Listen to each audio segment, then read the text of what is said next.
नमस्कार दोस्तों, हम लोग जलवायु विज्ञान पढ़ रहे थे और उसमें तापमान वाले चैप्टर को पूरी तरह से कंप्लीट किए थे। आज हम वायुमंडलीय दबाव पे बात करेंगे, एटमॉस्फेरिक प्रेशर पे। ठीक है, एटमॉस्फेरिक प्रेशर या वायुमंडलीय दाब।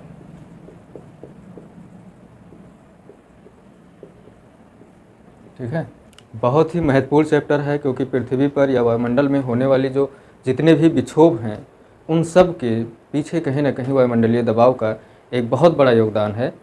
और ये एक ऐसा चैप्टर है जो हमें यहीं पढ़ना ज़रूरी है। कारण क्या है, इसका जो कारण है जिस वजह से वायुमंडलीय दबाव उत्पन्न होता है वो तापमान है। ठीक है, तापमान जो कि अभी हमने कंप्लीट किया है। और इसका जो परिणाम होगा, वायुमंडलीय दबाव का जो रिजल्ट आता है कि कहीं पे अगर वायुमंडल में जो प्रेशर है, एटमॉस्फेरिक प्रेशर या वायुदाब होता है, उसकी वजह से क्या रिजल्ट निकल कर आता है, तो पवन या विंड्स आप कहें। तो जो ये चैप्टर है बीच का वायुमंडलीय दबाव इसीलिए महत्वपूर्ण हो जाता है। एक ऐसा चैप्टर है जिसका कारण तापमान है और परिणाम पवन है। वायुमंडलीय दाब होता क्या है, आपको मैंने थोड़ी सी 5 मिनट की बातें हैं, अच्छे से अगर आप सुन लेते हैं तो उम्मीद है कि बहुत ज़्यादा समस्या नहीं आएगी। है तो कॉन्सेप्चुअल ही, लेकिन ये जानना ज़रूरी है कि पिछली क्लासेज में मैंने जो कुछ भी पढ़ाया है थोड़ा सा रिकॉल करना पड़ेगा आपको। और शुरुआत में ही मैंने आपसे कह दिया था कि जलवायु विज्ञान ऐसा सेक्शन है ज्योग्राफी का जिसके हर चैप्टर्स अपने आप में क्या हैं, एक दूसरे से बिना जुड़े रह ही नहीं सकते हैं और बहुत गहराई से जुड़े हुए हैं एक दूसरे से। तो वायुमंडलीय दबाव में सबसे पहले तो आप ये देख लीजिए कि वायुमंडल की संरचना कैसी है, वायुमंडल का संगठन क्या है। ये पहली या दूसरी क्लासेस में मैंने बताया है कि वायुमंडल का जो संगठन है वो धूल, कण, गैसों और जो बहुत सारे जलवाष्प हैं, इन सब का क्या है, एक मिश्रण है। ये वायुमंडल है अगर, तो यहाँ पे धूल, कण, जलवाष्प की मात्रा है बहुत ज़्यादा। यही सब मिल करके वायुमंडल का निर्माण करते हैं। अब इनका संकेंद्रण कहाँ पे अधिक होगा, इनका जो कंसंट्रेशन है, अगर ये अर्थ है तो इनका जो कंसंट्रेशन होगा वो कहाँ पे अधिक होगा। आपको ये मैंने बताया था वायुमंडलीय संरचना में कि जो कंसंट्रेशन होता है वायुमंडल का, जो संकेंद्रण है, उसमें नीचे से ऊपर जाने पर, यानी जो पृथ्वी का सरफेस है, सरफेस से जब हम वायुमंडल में ऊपर की ओर आगे बढ़ते हैं तो सघनता कम होती है। वायुमंडल की सघनता क्या होती है, कम होती है, लगातार कम होती है। ये जो क्षोभ मंडल है, आप देखें मैं ऐसे ही चित्र बना दे रहा हूँ, ये क्षोभ मंडल है। क्षोभ मंडल में सर्वाधिक संकेंद्रण मिलता है किसका, धूल, कण, गैसों और पदार्थों की। यानी वायुमंडल सबसे ज़्यादा सघन कहाँ दिखाई दे रहा है, क्षोभ मंडल में दिखाई दे रहा है। और आपको पता है कि धूल, कण, गैसें, जलवाष्प ये पदार्थ की अवस्था है और पदार्थ में भार होता है कि नहीं, निश्चित रूप से होता है।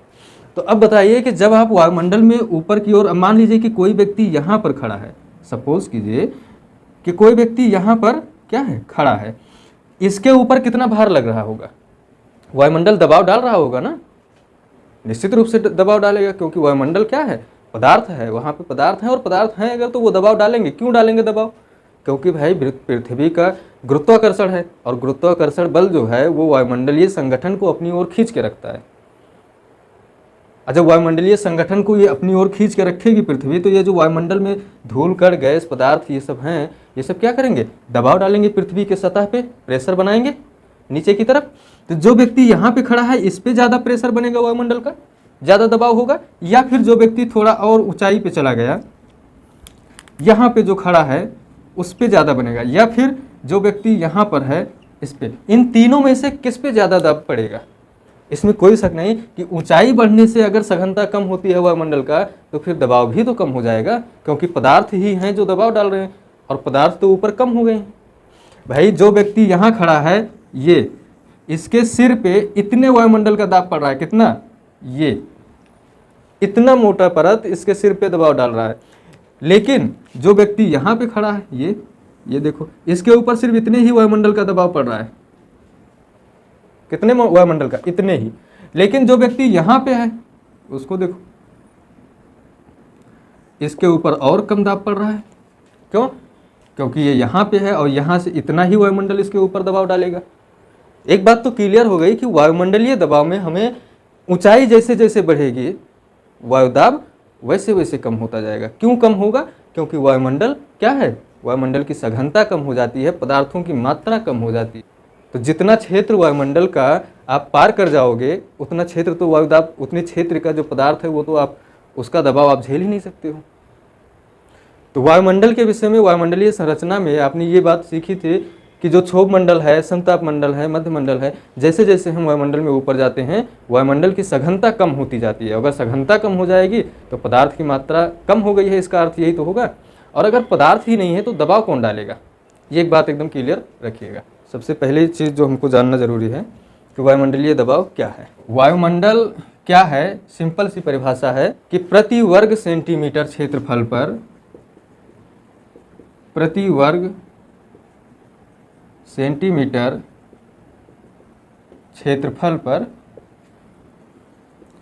वायुमंडलीय संगठन द्वारा, वायुमंडलीय संगठन द्वारा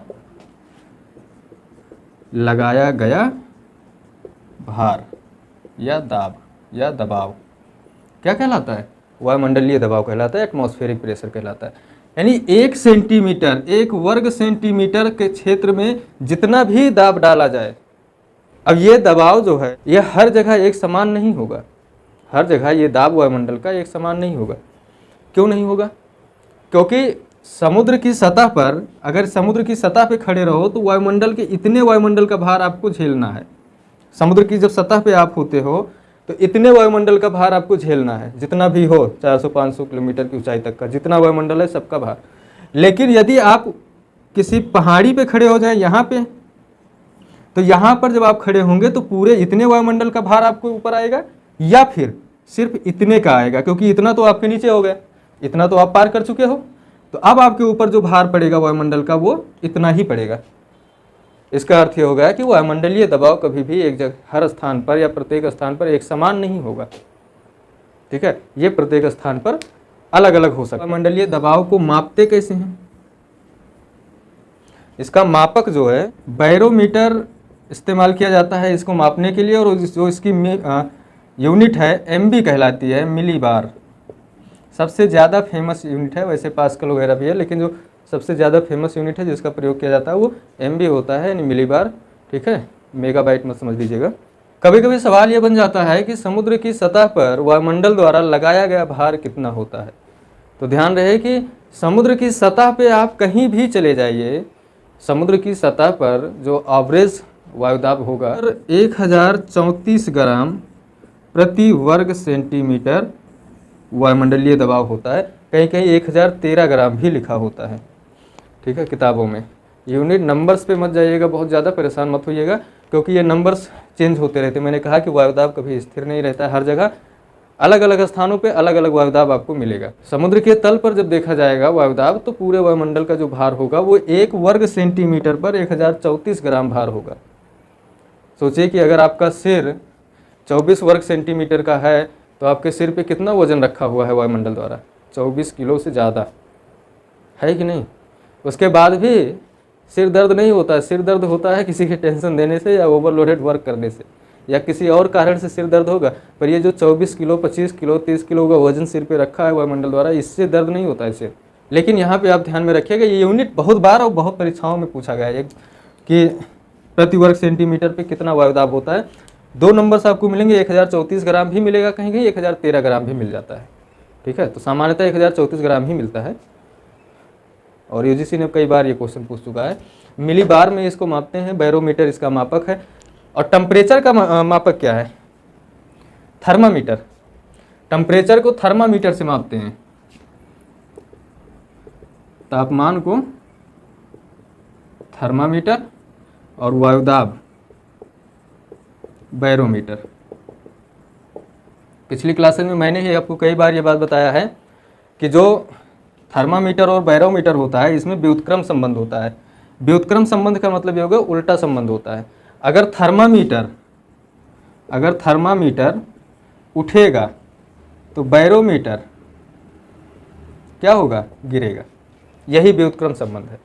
ये सामान्य रूल है कि थर्मामीटर उठता है तो बैरोमीटर गिरता है। इसका अर्थ ये होगा कि जब तापमान बढ़ेगा तो वायुदाब कम होगा उस जगह पे, और यदि तापमान कम है, थर्मामीटर गिर रहा है, तो वायुदाब अधिक होगा। ये संबंध होता है सामान्यतः। लेकिन जब ऊंचाई पे हम जाते हैं तो ऊंचाई के साथ साथ ये संबंध बदल जाते हैं। ये रिलेशन ऊंचाई के साथ कोई काम का नहीं है। ऊंचाई जब बढ़ती है, जब हम सतह से वायुमंडल में आगे बढ़ते हैं ऊंचाई में, तो ये देखते हैं कि थर्मामीटर और बैरोमीटर में क्या समांतर संबंध है। दोनों एक साथ गिरते हैं, दोनों एक साथ बढ़ते हैं।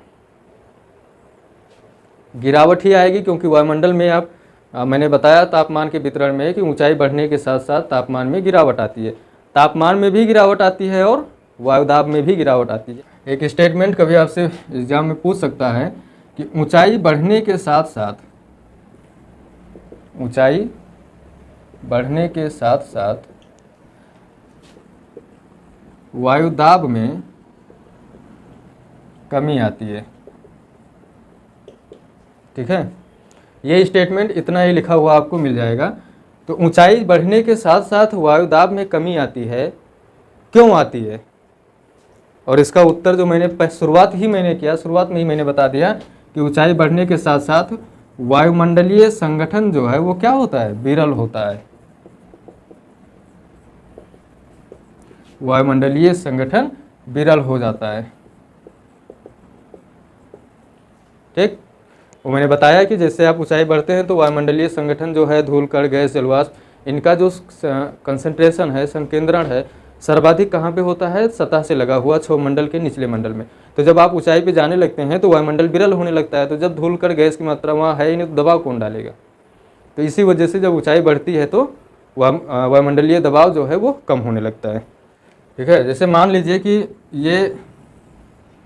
ये समुद्र का तल है, सतह है, और सतह पे यहाँ पर 1034 ग्राम प्रति वर्ग सेंटीमीटर क्या है? वायुदाब है।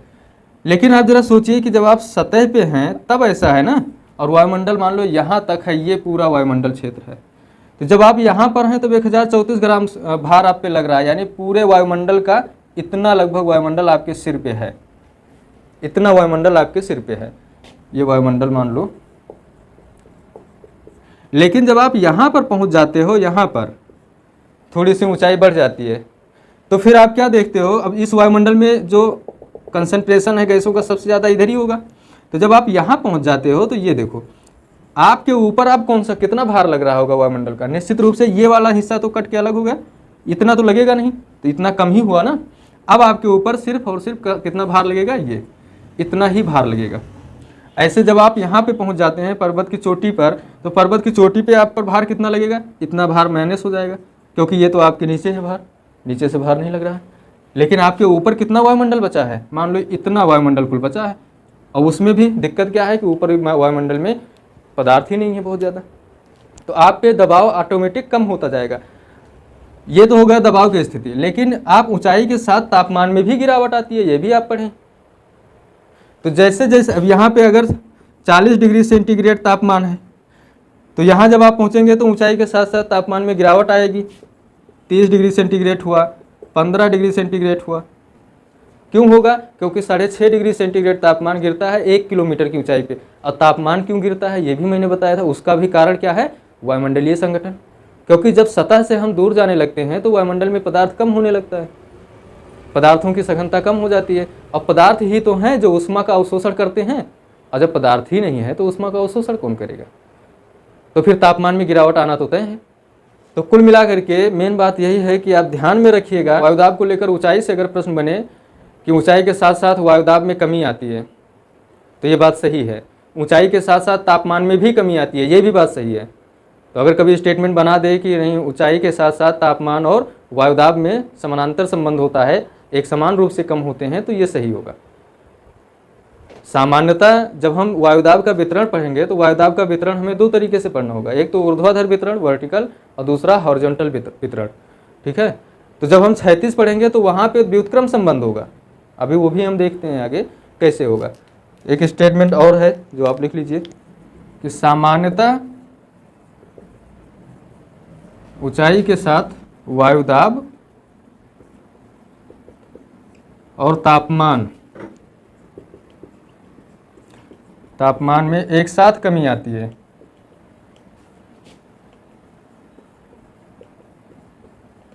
एक साथ कमी आती है, वो आप देख ही रहे हैं, तापमान भी गिर रहा है, वायुदाब भी गिर रहा है। क्या होगा इसका भी सेम उत्तर की वायुमंडलीय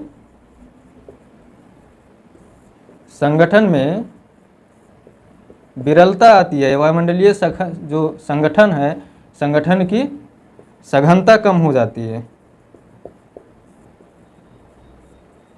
सघनता कम होने लगती है। कारण आपको स्पष्ट है, इसको स्क्रीनशॉट ले लीजिए। सतह से ऊंचाई पर जाने पर वायुदाब में कमी आती है, क्योंकि वायुमंडलीय संगठन विरल हो जाता है, जो कि दबाव डालता है, वही जब विरल हो गया तो कमी आना ही है।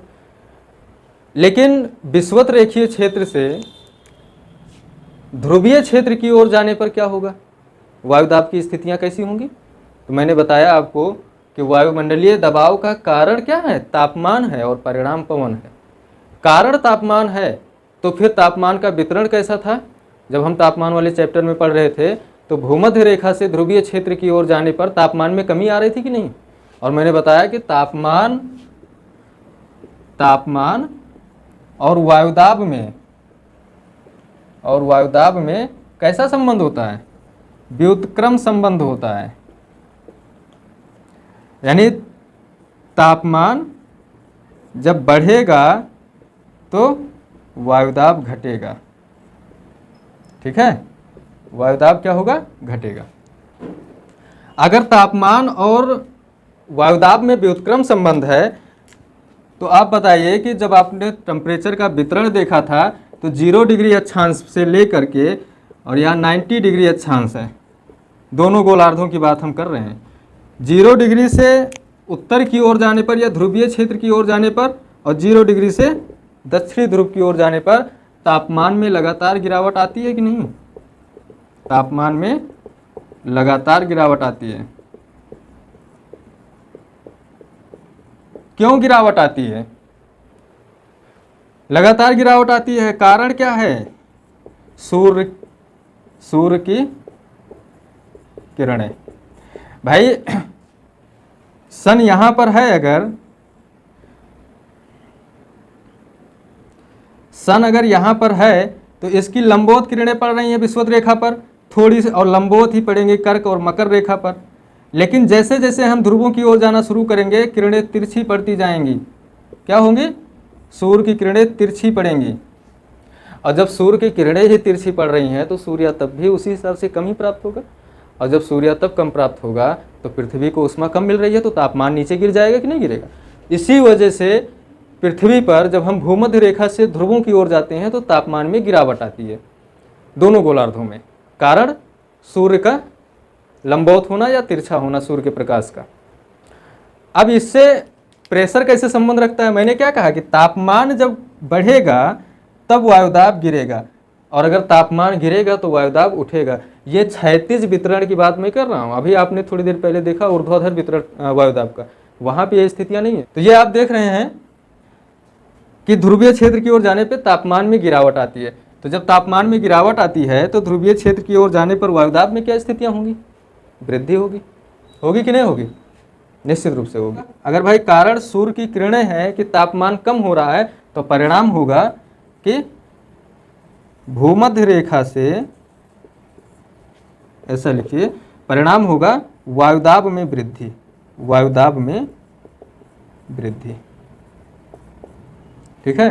तो एक स्टेटमेंट आपके सामने है, ध्यान रखिएगा कि भूमध्य रेखा से ध्रुवों तक जाने पर तापमान में गिरावट आती है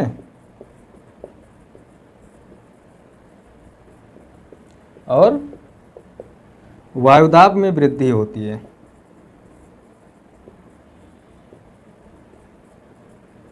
ठीक है? वायुदाब में वृद्धि होगी।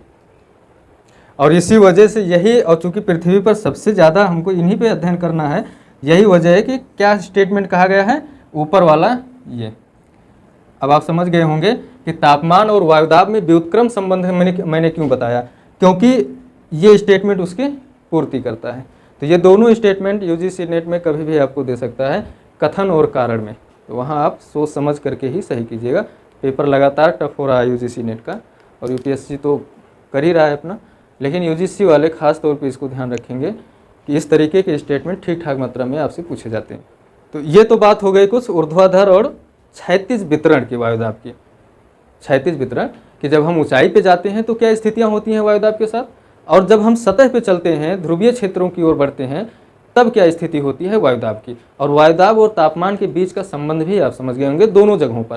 क्या ऐसा हो सकता है कि भूमध्य रेखा से ध्रुवों की ओर जाएं और लगातार वायुदाब बढ़ता जाए?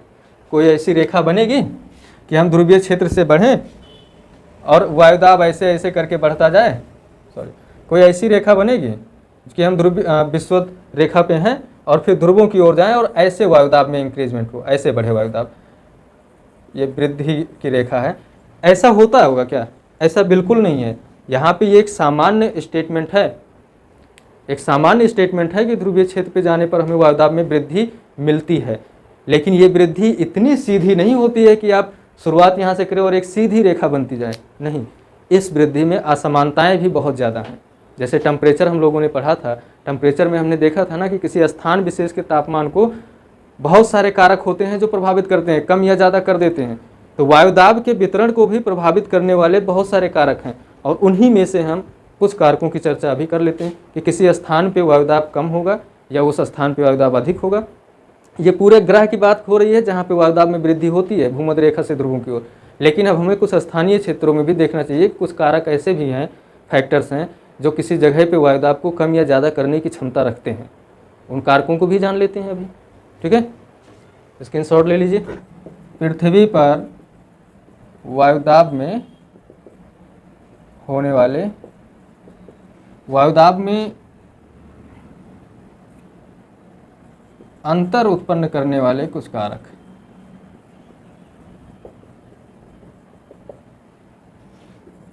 अंतर उत्पन्न करने वाले कारक या वायुदाब के वितरण को प्रभावित करने वाले कारक कौन से कारक होंगे? पहली चीज तो हमें इन्हें दो भागों में बांट कर देखना चाहिए। एक तो मानवीय कारक, एक तो प्राकृतिक कारक, और दूसरा है मानवीय कारक।